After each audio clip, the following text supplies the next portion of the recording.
ज़रा हटके में खुशामदीद। कराची स्टूडियो से मैं हूं शाहज़ेब जिलानी। इस्लामाबाद स्टूडियो से वसअतुल्लाह ख़ान हमें ज्वाइन कर रहे हैं और ज़रार खोड़ो को आज हमने छुट्टी दे दी है। दी हेग में कायम आलमी अदालत इंसाफ में इसराइल के जंगी जुनून के ख़िलाफ़ जनूबी अफ्रीका के वकला ने आज ज़बरदस्त दलाइल पेश किए हैं। इसका हम प्रोग्राम में ज़िक्र करेंगे। इसके अलावा आपको याद होगा कि 1.5 साल पहले सिंध में क़यामत ख़ेज़ सैलाब आया था। हुकूमत ने बहाली तामीर नौ का वादा किया। ये वादा कहाँ तक पहुँचा? इलेक्शन की आमद है, सिंध में पीपल्स पार्टी से लोग सवाल कर रहे हैं। आज प्रोग्राम में ख़ासा हिस्सा हम इस पर लगाएंगे और बात करेंगे पीपल्स हाउसिंग जो प्रोजेक्ट है उनके सरबराह से। लेकिन आगाज़ करते हैं सुप्रीम कोर्ट से, जहाँ ये ख़बर आई कि 2 दिनों में 2 जजेस अब मुस्तफ़ी हो चुके हैं। आज जस्टिस एजाजुल हसन का इस्तीफ़ा कल के इस्तीफ़े से ज़्यादा हैरान कुन था। वो सीनियर जज थे और अगर अपने ओहदे पे रहते तो अक्टूबर में वो पाकिस्तान के चीफ़ जस्टिस बनने जा रहे थे। अपने इस्तीफ़े में उन्होंने इस फ़ैसले की कोई वजह बयान नहीं की, जिसकी वजह से आज दिन भर मुख्तलिफ़ क़यासाराइयाँ चलती रहीं। कुछ लोगों ने कहा कि वो सुप्रीम कोर्ट के बदलते माहौल से दिल बर्दाश्ता थे। कुछ ने कहा कि उनके ख़िलाफ़ भी शिकायत थी कॉन्फ्लिक्ट ऑफ इंटरेस्ट की और मिसकॉन्डक्ट की, जिसके वजह से शायद उन्होंने ये इस्तीफ़ा दिया। लेकिन हम ये जानते हैं कि अब उनके इस्तीफ़े के बाद जस्टिस मंसूर अली शाह हैं, जो अब सीनियर मोस्ट जज हो चुके हैं। अक्टूबर में वो चीफ़ जस्टिस बनेंगे और फिर अब उनकी मुद्दत मुलाजमत जो है वो 3 साल हो जाएगी। तो ये जो इस्तीफ़ा आया इसके हवाले से थोड़ी बात करते हैं। हमें प्रोग्राम में ज्वाइन कर रहे हैं डॉन के सुप्रीम रिपोर्टर हसीब भट्टी। हसीब, आपका बहुत बहुत शुक्रिया। ज़रा ये थोड़ा सा बताएं कि क्या लेगेसी छोड़कर जा रहे हैं जस्टिस एजाजुल हसन, क्योंकि उनके मुतनाज़ा फ़ैसलों की एक लंबी फहरिस्त है। लेकिन जहाँ तक आपने ऑब्ज़र्व किया पिछले चंद बरसों में, कौन से ऐसे केसेस हैं जो सबसे ज़्यादा जहन में आते हैं? देखिए, जो उनका जो आखिरी फैसला था, जो बड़ा फैसला था, वो सिविलियन का जो ट्रायल है फौजी अदालतों के अंदर, आप उसको कह सकते हैं, जिसके ऊपर काफ़ी कुछ उम्मीदें थी और कुछ तरफ से और कुछ वो फैसला जो उन्होंने तौक़ुआत के बरक्स दिया था। इसके साथ साथ ये पनामा केस के अंदर भी निगरान जज के तौर के ऊपर काम करते रहे। उस वक्त के बेंच ने, पनामा बेंच ने इनको निगरान जज बनाया था। जस्टिस एजाजुल हसन बुनियादी तौर के ऊपर जो उन्होंने 2 दिन पहले एक ख़त लिखा था, अपना ख़त दोबारा रिपीट किया था, उसके अंदर उन्होंने जो जस्टिस मज़ाहिर अली अकबर नकवी के ख़िलाफ़ जो चल रहा था इस वक्त सुप्रीम जुडिशल काउंसिल के अंदर रेफरेंस, उस रेफरेंस के तरीक़ाकार के हवाले से उन्हें एतराज़ था और उसमें कुछ ऐसी इस तरह की उन्होंने अपने ख़त के अंदर लिखा था कि एक तो ये गिला किया था कि वो पहले ख़त का भी जवाब नहीं उन्हें दिया गया और उसके साथ साथ ये भी कहा गया उनकी तरफ से कि ये जो तरीक़ेकार जिस तरह से एक जज के ऊपर इल्ज़ाम आयद किए जा रहे हैं और जो कंडक्ट किया जा रहा है सुप्रीम जुडिशल काउंसिल के कार्रवाई को, वो ठीक नहीं है, उससे उन्हें इख्तलाफ था। इस तरह की चीजें थी। हालांकि उनके अपने खिलाफ भी जब सुप्रीम जुडिशल काउंसिल है जिसके सरबराह काजी फायज़ ईसा है, उन्होंने उनके खिलाफ जो दरख्वास्त आई थी, शिकायत आई थी, यानी उसे भी इंक्वायरी के बाद खत्म कर दिया था। जी, वो सब कुछ सवाल करना चाह रहे हैं। हसीब भट्टी साहब, मैं आपसे ये जानना चाह रहा हूँ कि जब उमर अता बंदयाल साहब चीफ जस्टिस थे तो अक्सर ये कहा जाता था कि एक ट्रायका है, उमर अता बंदयाल साहब, मज़ाहिर नकवी साहब और एजाजुल हसन साहब। ये तासुर इसलिए था कि हर जो अहम मुकदमा होता था उसमें ये तीनों ज़रूर होते थे और अक्सर ये 3 का ही बेंच होता था जो अहम फैसले करता था। तो आपको बहैसियत एक रिपोर्टर मैं आपसे जानना चाह रहा हूँ कि उमर अता बंदयाल के जाने के बाद से ज़ाहिर है कि जो दोनों जज थे, अगर ये कोई ट्रायका थी इनफॉर्मल, तो ज़ाहिर है कि एक तन्हाई की सूरत पैदा हुई होगी। फिर यह है कि मज़ाहिर नकवी के बारे में ऑलरेडी सुप्रीम जुडिशल काउंसिल में बंदयाल साहब के दौर में ही वो रेफरेंस आ चुका था। तो एक तरह की जो एहसास तन्हाई या ये है कि जो बदला हुआ माहौल या जिसे कहते हैं ना विंड ऑफ चेंज, उसने कितना किरदार अदा किया है इन दोनों के इस्तीफों के पीछे? जी बिल्कुल, देखें आपकी बात बहुत हद तक जो है मैं इत्तेफाक करता हूँ इसके साथ। जो माहौल है इन इस्तीफों, दोनों इस्तीफों के अंदर उसका भी एक किरदार था। लेकिन मैं आपको बता दूं कि इसमें जो बज़ाहिर जो नज़र आता है, एक दो ग्रुप इस वक्त जो ग्रुप था वो एक की तादाद 6 थी और एक की 7 थी। वो जो पिछले 2 फैसलों के अंदर भी नजर आई, 2 फैसलों के अंदर। आपने कहा कि जस्टिस उमर अता बंदयाल, बल्कि उससे थोड़ा सा पीछे चले जाएं तो जस्टिस साकिब निसार के दौर में भी जिस तकरीबन ये हर बेंच के अंदर, चीफ जस्टिस के बेंच के अंदर शामिल हुआ करते थे, और उस वक्त भी यही तमाम जो फैसले उस वक्त के होते थे उसके ज़्यादातर आर्थर यही थे। और जस्टिस इनके दौर में भी जो आखिरी आपने उमर अता बंदयाल के दौर में भी ज़्यादातर जो फैसले होते थे उनके आर्थर यही होते थे जो जजमेंट के। तो आप कह सकते हैं कि एक माहौल था, एक बल्कि मैं बड़ा इसको वाज़ेह कर दूं कि एक ग्रुप था जो एक तरफ था। पहले किसी वक्त ये वाले ग्रुप की सारी जो है वो हर बेंच के अंदर। तो अब आपको क्या लगता है कि इन 2 इस्तीफों के बाद वो जो एक ऑब्वियस हम लोग कयास आराई करते थे कि जो बड़ी वाज़ेह ग्रुप बंदी है वो जाहिर है कि अब मादूम होगी, और इसके अच्छे असरात निकलने की कितनी उम्मीद है? अभी कुछ शायद अल्लाह ना करे कि बहुत सारी चीज़ें और भी हो सकती हैं। कुछ और भी रिज़ाइन की जो है, जो बहुत से रिपोर्टर जो है ये बात कर रहे हैं कि शायद कोई और भी रिज़ाइन आ जाए। अच्छा, तो ये तफरीक जो है अभी नहीं ख़त्म होगी। अभी इस ग्रुप के कुछ और लोग भी बाकी हैं और शायद उनमें से भी रिज़ाइन कर दें। हसीब भट्टी, फिलहाल आपका बहुत बहुत बहुत शुक्रिया। अच्छा, कल मैं बात कर रहा था शाहजेब ना कि ठीक है, मज़ाहिर नकवी साहब जो हैं उन्होंने इस्तीफ़ा दे दिया और उन पे बड़े सीरियस चार्जेस थे।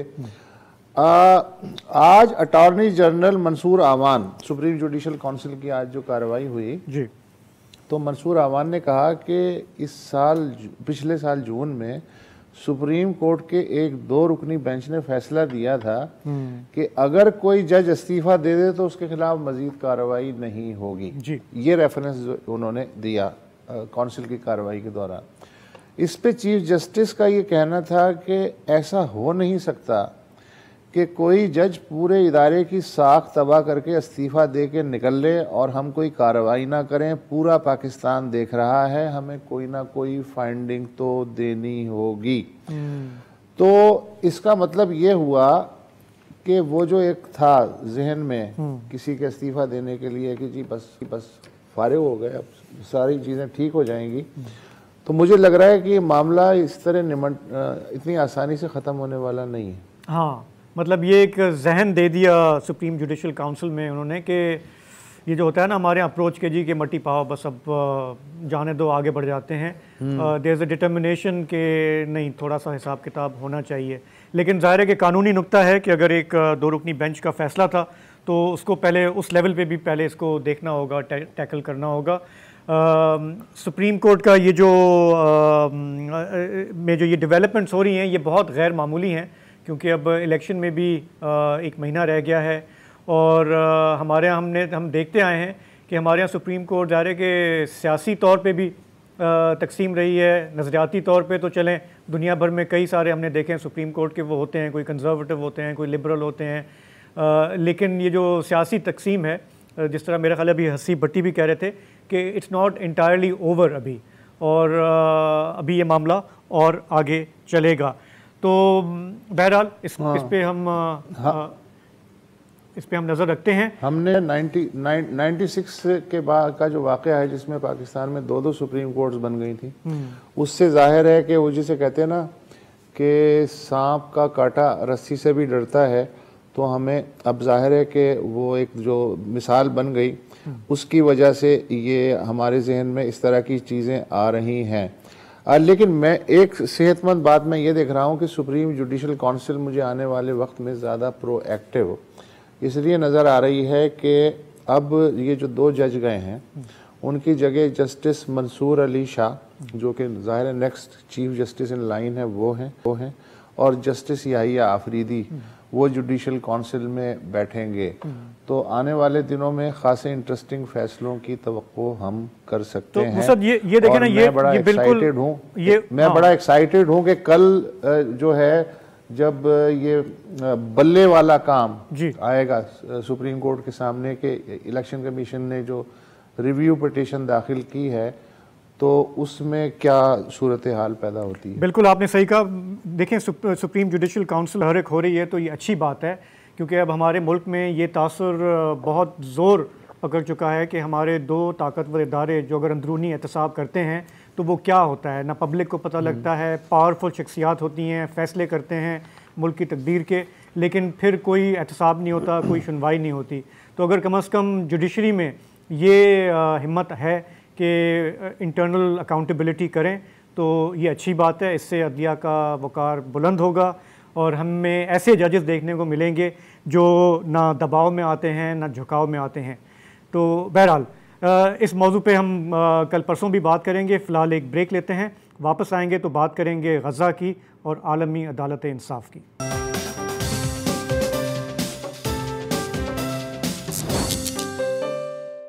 Welcome back. गज़ा की वही सूरत हाल है, ज़मीन से भी आग बरस रही है, फ़ज़ा से भी आग बरस रही है, ना खैमा है, ना पनाह है, ना दवा है। जो कल था और कल भी यही है। लेकिन अब जो फोकस है वो गज़ा में तो कत्ल व गारत गरी का बाज़ार गर्म है, मगर फोकस जो है मीडिया का भी और मुबस्सिरीन का भी वो हॉलैंड की तरफ शिफ्ट हो रहा है, और वो भी दी हेग में। क्योंकि आज इस एतबार से एक यादगार दिन था कि आलमी अदालत इंसाफ में गज़ा में इसराइली नस्ल कुशी के ख़िलाफ़ जनूबी अफ्रीका की दायर करदा पिटीशन की समाअत का पहला दिन था। जनूबी अफ्रीका के वकला ने आज पहले दिन कहा कि गज़ा को तबाह करने का मंसूबा इसराइली रियासत के आला तरीन हुक्काम की जानिब से सामने आया है। और ज़ाहिर है कि उन्होंने जो अपनी 82 पेजेस की रिपोर्ट है उसमें बहुत से सबूत उसके साथ मुंसलिक किए हैं। उन्होंने कहा कि अदालत फिलफौर इसराइल को गज़ा में फ़ौजी ऑपरेशन बंद करने का हुक्म दे और इसराइली पॉलिसियों को नस्ल कुशी करार दे के डिक्लेयर करे कि उसे क्या सज़ा मिलनी चाहिए, क्योंकि ये पॉलिसियाँ सरीहन 1948 का जो नस्ल कुशी के ख़िलाफ़ जेनोसाइड कन्वेंशन है उसकी तारीफ़ पे पूरा उतरता है। तारीफ़ ये है जेनोसाइड की उस कन्वेंशन के मुताबिक कि किसी नस्ल, कौम या मजहबी ग्रोह को मुकम्मल या जुज़वी तौर पे तबाह करने के इरादे से एक सोचा समझा कदम उठाया जाए। नस्ल कुशी में किसी मखसूस गिरोह के अरकान को कत्ल करना, उन्हें शदीद जिस्मानी या नफ्सियाती नुकसान पहुँचाना या जानबूझ के उनकी रोज़मर्रा मईशत का गला घोंटना या बुनियादी ज़रूरियात ज़िंदगी को कंट्रोल करके उन्हें मफलूज बना के ख़त्म करने की कोशिश भी शामिल है। इसराइल और जनूबी अफ्रीका दोनों ही ये जो जेनोसाइड कन्वेंशन है उसके दस्तखत कुनिंदा हैं, लिहाजा दोनों इस बाबत जो आलमी अदालत इंसाफ के फ़ैसला है उसके कानूनी तौर पे तो पाबंद हैं।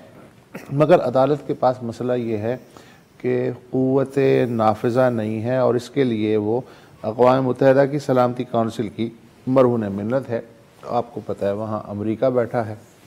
अमेरिका ने पिछले 75 साल में जो 38 जो करारदादें सलामती काउंसिल में आई हैं फ़लस्तीन के मसले पे, उनमें से 36 को वीटो कर दिया है। आलमी अदालत इंसाफ जैसा कि आप जानते हैं कि 1945 में अक़वाम मुत्तहिदा की तश्कील के वक्त अक़वाम मुत्तहिदा के ढांचे के लाजमी जुज़ के तौर पे कायम की गई थी ताकि अक़वाम आलम के माबैन झगड़ों का फिलफौर तस्फिया हो सके और दुनिया 2 आलमी जंगों जैसे बहरान की लपेट में तीसरी बार ना आए। आलमी अदालत इंसाफ हम बता चुके हैं कि दी हेग में बैठती है और उसके 15 जजेस होते हैं जिनका इंतखाब एक मैकेनिज़्म है अक़वाम मुत्तहिदा की सिक्योरिटी काउंसिल और जनरल असम्बली, उस मैकेनिज़्म के तहत अमल में लाया जाता है और अदालत के सदर और नायब सदर का इंतखाब फिर ये 15 जज करते हैं।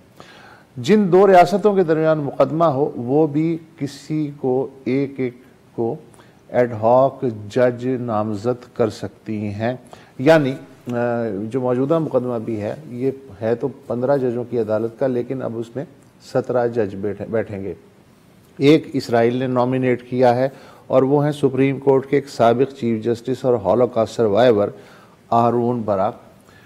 और उनके बारे में उनकी वजह शोहरत ये है कि जब वो चीफ जस्टिस थे इसराइल की सुप्रीम कोर्ट की, तो मकबूजा इलाकों में जो फ़ौजी कार्रवाइयाँ हैं उनको उन्होंने ये कह के कानूनी कवर दिया कि ये महज इंतज़ामी इक़दामात हैं और इनका जो है बेसिक राइट्स की पामाली से कोई ताल्लुक़ नहीं है। जबकि जनूबी अफ्रीका ने बतौर एडहॉक जज अपने एक साबिक नायब चीफ जस्टिस का नाम दिया है। तवक्को की जाती है कि आलमी अदालत इंसाफ के जज दुनिया की हर अदालत की जज की तरह गैर जानिबदारी से काम लें, लेकिन कभी कभी ऐसा नहीं भी होता है। मैं जैसे 2022 में जब आलमी अदालत इंसाफ ने रूस को हुक्म दिया कि यूक्रेन से अपनी फ़ौजें वापस हटा ले और हमले फौरी तौर पे बंद कर दे, तो जो इस अदालत के 15 जजों में जो चीन और रूस के जज थे उन्होंने इस फैसले से इख्तलाफ किया। एक मसला और भी है कि नस्ल कुशी के जो इल्ज़ामात हैं वो उन्हें साबित करने में बहुत ज़्यादा एनर्जी और बहुत ज़्यादा वक्त भी लग सकता है। मसलन गैम्बिया की मैं मिसाल लूँगा कि 2019 में उसने म्यांमार की जो हुकूमत है उसके ख़िलाफ़ आलमी अदालत इंसाफ में पिटीशन दाखिल की कि ये जो रोहिंग्या मुसलमान हैं उनकी नस्ल कुशी जो है उस पर समाअत की जाए। आज 5 बाद भी ये मामला ICJ में लटका हुआ है। तो अब इसराइल और साउथ अफ्रीका के दरमियान फौरी तौर पे तो ज़ाहिर है हम तवक्को कर रहे हैं कि अबूरी हुक्म दिया जाएगा कि इसराइल जो है वो अपनी जंगी कार्रवाइयाँ हॉल्ट कर दे, लेकिन क्या इसराइल को नस्ल कुश रियासत करार दिया जाएगा उसके लिए शायद कई बरस भी लग जाएं। लेकिन ये मुकदमा कंटिन्यू है और हम इस पर मुस्तकिल गुफ्तगू करते रहेंगे। फ़िलहाल एक वक्फा ले लेते हैं।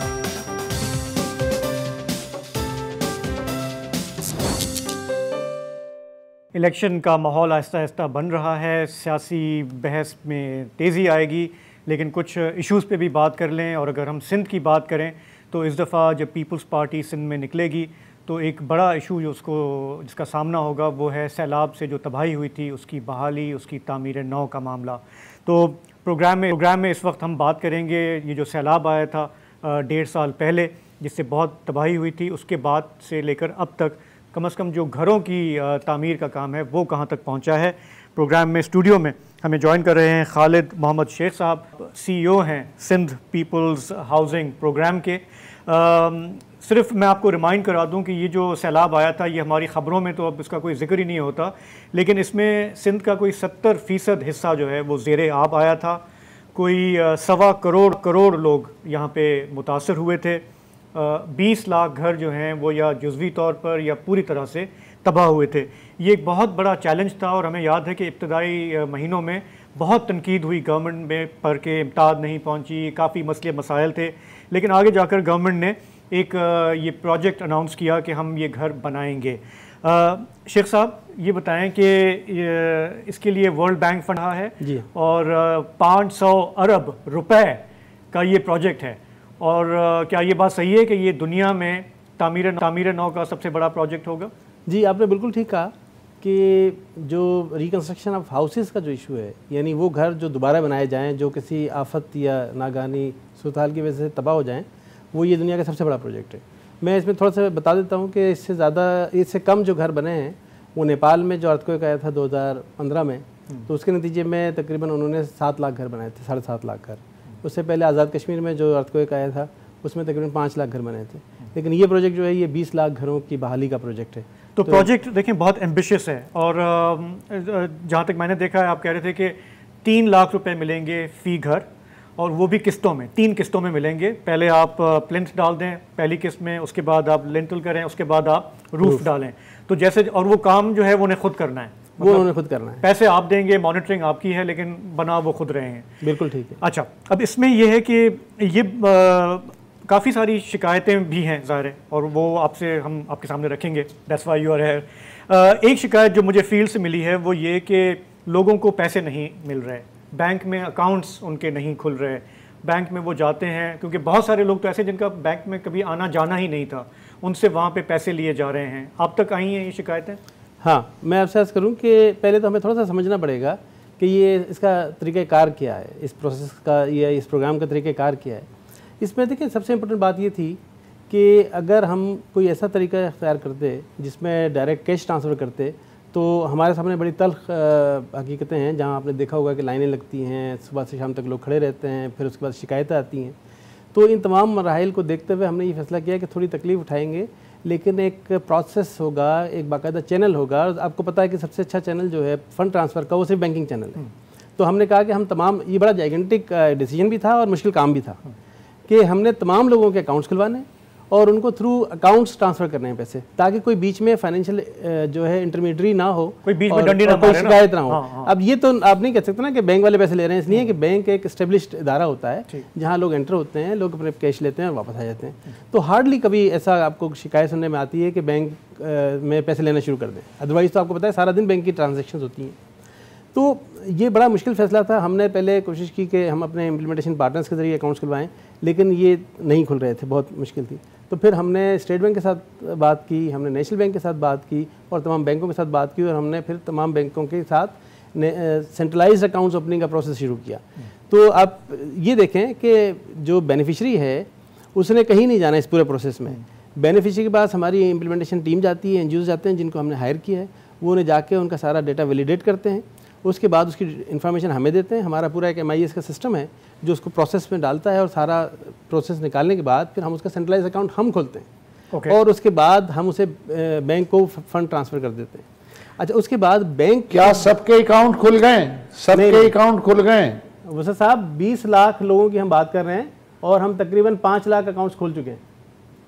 अच्छा, ठीक है, ठीक है, 5 लाख लोग सिस्टम में आ गए। 5 लाख लोगों के अकाउंट्स हम खोल चुके हैं, और 4.25 लाख लोग ऐसे हैं जिनको हमने फंड ट्रांसफ़र कर दिए हैं। 4.25 लाख लोगों के हमने फंड्स ट्रांसफ़र कर दिए, पहली किस्त। अच्छा। और तकरीबन 1.5 लाख लोगों की हमने सेकंड किस्त भी दे दी है। अच्छा। और जो मकान की कंप्लीशन के लिए जो लास्ट लेंटल वाली रूफ वाली जो किस्त है वो भी तकरीबन 17,000 लोगों को जा चुकी है। अच्छा, तो मैं आपको बताऊं ऑनेस्टली कि मैंने जब फीडबैक लिया है इस पे फील्ड से ना, तो इवन जो लोग नाकदीन हैं पीपल्स पार्टी के, उन्होंने मुझे कहा कि यार इस प्रोजेक्ट में हमें शफाफियत नज़र आ रही है, क्योंकि ये डिजिटाइज्ड है और इसमें हमें MNA MPAs की जो रिवायती सिफारिश वगैरह होती है वो हमें नज़र नहीं आ रही।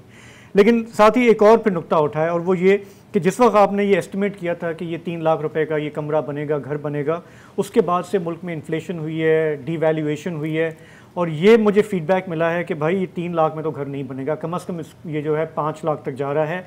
पहली किस्त में जो हमसे एक्सपेक्ट किया जा रहा है वो 75,000 रुपये की जो किस्त है वो कम से कम 1.5 लाख होनी चाहिए। आपको ये फीडबैक आया है?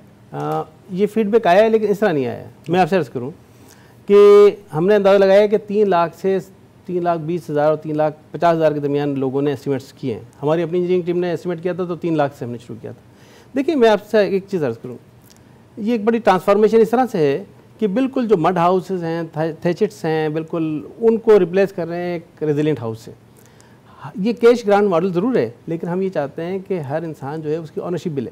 हमें ये भी शिकायत तो नहीं करना चाहिए, ऑब्जर्वेशन है कि लोगों ने कुछ अपना एसेट्स भी लगाया है 30,000 या 20,000, लेकिन आप ये समझें कि अगर किसी ने 20,000 25,000 लगाया है, एक तो इससे उसकी अपनी ऑनरशिप बढ़ी उस सारे प्रोसेस के साथ, और दूसरी वो एसेट जो आज 3 लाख में बना है ना, वो आपने खुद ने कहा कि वो 5 लाख तक की बात करते हैं लोग, तो 5 लाख का एसेट तो उसने क्रिएट कर लिया।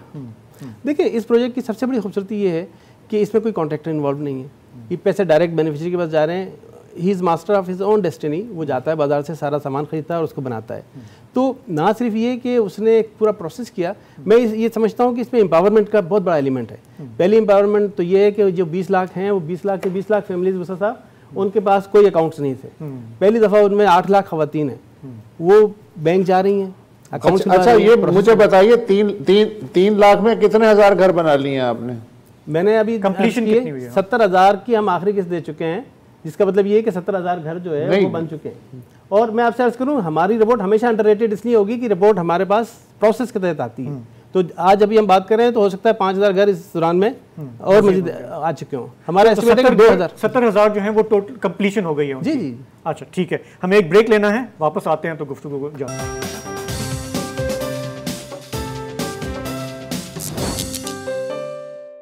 जी, तो पीपल्स पार्टी का नारा रोटी कपड़ा और मकान, और हम बात कर रहे हैं सैलाब से जो मकानात तबाह हुए उनकी तामीर नौ की। मेरे साथ मौजूद हैं खालिद महमूद शेख साहब, सिंध पीपल्स हाउसिंग के CEO। शेख साहब, जो मकानात आप के प्रोग्राम के तहत बन रहे हैं, मेरी एक आर्किटेक्ट से बात हुई, एक्सपर्ट से बात हुई, वो काम कर रहे हैं सिब्बी में, बलूचिस्तान में, और वो जो घर बना रहे हैं वो कह रहे हैं कि ये हमारे क्लाइमेट रेजिस्टेंट हैं, मतलब 15-20 साल तक ये दोबारा तबाह नहीं होंगे, दोबारा सैलाब आएगा तो पानी ऊपर नहीं चढ़ेगा, इनमें इंसुलेशन है। ये पिक्चर्स आप देख रहे होंगे, ये सिब्बी वाले घर हैं।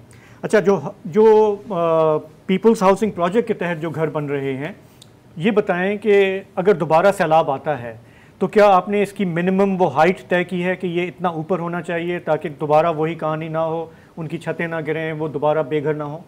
देखिए, कुछ रेजिलिएंट के फैक्टर्स होते हैं इंजीनियरिंग्स में, वो हमने वर्ल्ड बैंक के कंसल्टेंट के साथ मिलकर पूरी रिकन्स्ट्रक्शन गाइडलाइंस बनाई।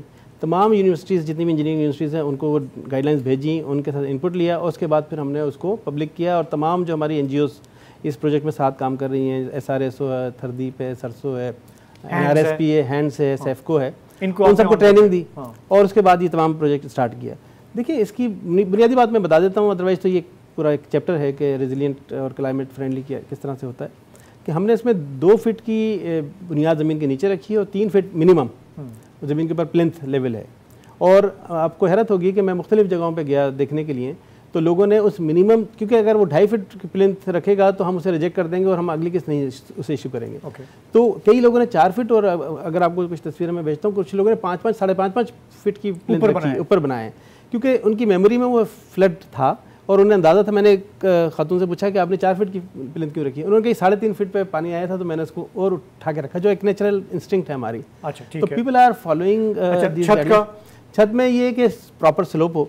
अच्छा, मैं अर्ज़ करूँ कि बहुत सारी रेजिलिएंट फैक्टर्स ऐसे होते हैं जिसकी कोई कॉस्ट नहीं होती। मिसाल के तौर पे परनाला आपने लगाना है, अगर आप परनाला लगा दें और फ्लो उसका बना दें। आई वॉज इन मैनचेस्टर और मैं हैरान होता था कि 3-3 महीने वहाँ बारिश होती रहती थी, लेकिन उनका सिर्फ प्रोसेस था कि पानी कहाँ से आएगा और कहाँ जाएगा, वो चलता था और कोई मसला नहीं होता था। तो इन घरों में ये हो, इन घरों में हमने तमाम सेफ्टी मेजर्स वो रखे हैं जो रेजिलिएंट बनाते हैं किसी घर को। अच्छा, पहले आपने बात की शफाफियत की, डिजिटाइज करने की। मतलब मैं अगर आपसे पूछूं, मिसाल के तौर पे मेरा ज़िला है खैरपुर और वो बहुत ज़्यादा अफेक्टेड था सिंध में, अगर मैं आपसे अभी पूछूं कि जी मुझे बताएं कि वहाँ पे कितने घर जो हैं वो उनकी पहली किस्त हुई है, कितने कंप्लीशन हो गई है, तो आप मुझे तकरीबन 2,20,000 घर हैं जो बनने हैं खैरपुर में। उनमें से तकरीबन 82,000 के अकाउंट्स हम खोल चुके हैं और तकरीबन 51,000 लोगों को हम पहली किस्त भेज चुके हैं। 18,000 घर वहाँ कंप्लीट हो चुके हैं। अच्छा, घोटकी का बताएं? घोटकी, हाँ, घोटकी में तकरीबन 50,000 घर से ज़्यादा घर हमने बनाने हैं। उसमें हमने तकरीबन 12,000 के अकाउंट्स खोले हैं और 11,000 में हम पैसे भी भेज चुके हैं। अच्छा, एक जो फैसिनेटिंग चीज़ थी, क्योंकि ये इश्तिहार भी चलता है TV पे, वो ये है कि मालकाना हुकूक, ठीक है, ये बताएं कितने लोगों को अभी तक मिले हैं और कितने लोगों को मिलेंगे?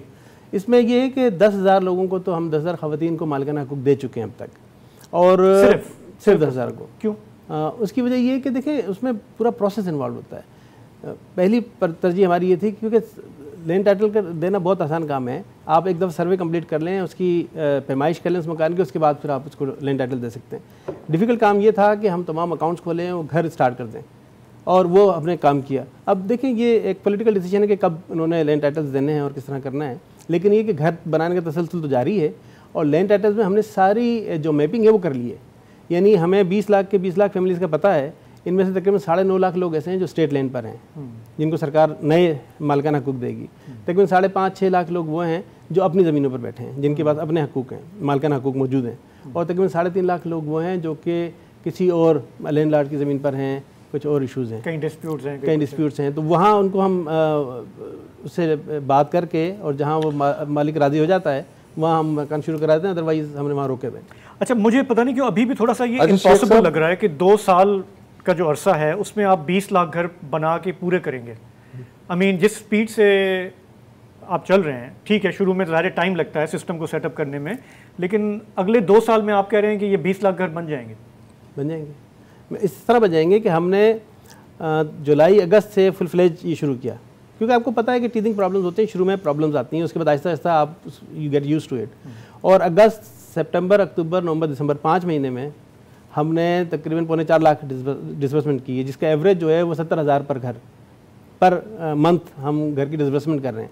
अगर 70 से 80 हज़ार हम रखें तो तकरीबन ये 14 लाख घर 13 लाख घर जो है वो हम एक साल में कर लेंगे। Hence we will hold you to account. जी जी अच्छा वसत साहब, आप सवाल करना चाह रहे हैं?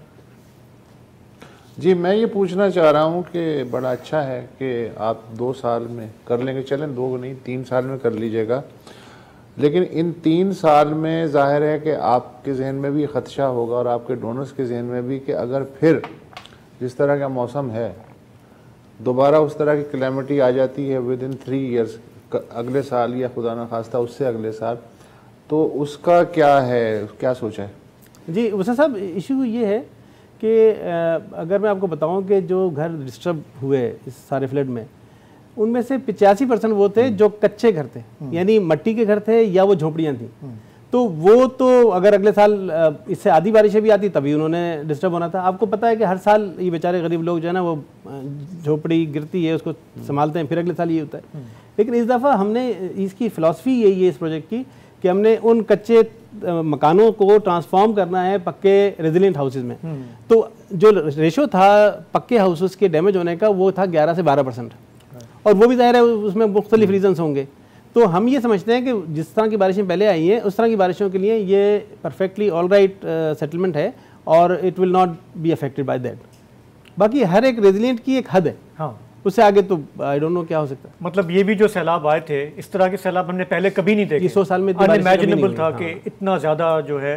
तो मतलब खुदा खैर करे। अगर आप मुझे ऐड करने दें तो इसको सिर्फ पक्के मकान बनाकर जो है आप एड्रेस नहीं कर सकते वसत साहब। मुझे याद है हम जापान गए थे, एक यूनाइटेड नेशंस के साथ मैं कुछ प्रोजेक्ट कर रहा था, तो वहाँ पर उन्होंने दीवार बनाई थी आरसीसी की बड़ी स्ट्रॉन्ग समंदर के साथ साथ, लेकिन वो सुनामी आए तो सब उड़ा के ले गया वो। तो कहने का मकसद ये है कि हमें क्लाइमेट को प्रिजर्व करने की भी बात करनी चाहिए, इरिगेशन के प्लान को भी बेहतर करना चाहिए और इन घरों को भी ठीक करना चाहिए। तो कलेक्टिवली एक इकोसिस्टम, तो फिर आप फ्यूचर की आफत से बच सकते हैं। चले, खबर तो अच्छी है। Best of luck. Khalid Mahmood Sheikh साहब, आप हमारे प्रोग्राम पे आए, आपने ये एक्सप्लेन किया। ये जो सैलाब की बहाली का मामला है, ज़ाहिर है कि ये इस वक्त भी बहुत बहुत अहम इशू है और इसको फॉलो अप हम करते रहेंगे आपके साथ। इसी के साथ आज के प्रोग्राम का वक्त ख़त्म हुआ, हमें यहीं इजाज़त दीजिए। कल जुमा है, आपकी हम फ़ोन कॉल्स लेंगे, आप कहेंगे और हम सुनेंगे। तब तक के लिए इजाज़त। खुदा हाफ़िज़, शब बख़ैर।